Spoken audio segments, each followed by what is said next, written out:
کر رہا ہوں چاہے پازیٹیوٹی یا نیگیٹیوٹی، اس کو رب ذوالجلال کے یہاں قبول ہونا ہے، اس کا ثمر مجھے ملنا ہے، اس کا رزلٹ مجھے ملنا ہے۔ اس کی میں مثال دیتا ہوں کہ چاہے آپ برائی میں ہی کیوں نہ محنت کریں، آپ کو اس کا صلہ ملتا ہے۔ ایک چور ہوتا ہے، چھوٹی چھوٹی چوریاں کرتا ہے، پھر کیا کرتا ہے وہ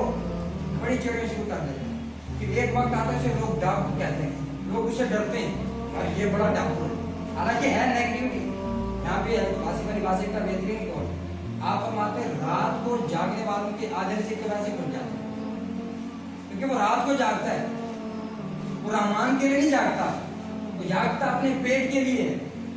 حرام کمانے کے لیے جاگتا ہے، لیکن پھر بھی وہ اپنی منزل تک پہنچ جاتا ہے۔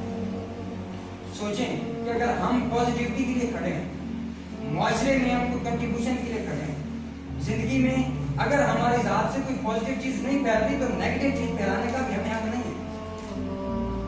تو جب ہم اپنی زندگی میں وہ پازیٹیوٹی لے کے آئیں گے، وہ یقین لے کے آئیں گے کہ جس کے بعد جب عیسیٰ علیہ السلام ایک بار اپنی حواریوں کے ساتھ جا رہے تھے تو آپ نے فرمایا کہ آپ کو پتہ ہے یہ جو سامنے پہاڑ کھڑا ہے ہم اس کو ہلا سکتے ہیں۔ اب موسیٰ علیہ السلام کو یقین تھا اور آپ کا ایک حواری تھا، اس کو بھی یقین تھا جو موسیٰ کہہ رہے ہیں ٹھیک ہی ہوگا۔ انہوں نے کہا نہیں حضور یہ نہیں ہو سکتا،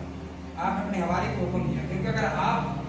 کہتے تو لوگ شاید یہ کہہ لیتے کہ نبی تھا، نبی کے لیے پہاڑ کو ہلانا کون سا بڑا کام ہے۔ آپ نے اپنے ساتھ حواری کو حکم دیا اس پہاڑ کو ہلا، اس نے جا کے یقین سے کسی بہت بڑے پہاڑ کو دھکا دیا اور راستے سے ہٹ گیا۔ فیتھ کہیں موومنٹ ہے کہ آپ کا جو اعتماد اور یقین ہوتا ہے وہ پہاڑ کو بھی ہٹا سکتا ہے۔ اس یقین کے ساتھ اگر آپ محنت کریں گے تو زندگی میں کبھی بھی آپ ناکام نہیں ہو سکتے۔ آپ نے پڑھا لکھا پہلا جب آپ کے اندر یقین آ جاتا ہے، یقین اپنی محنت کے لیے،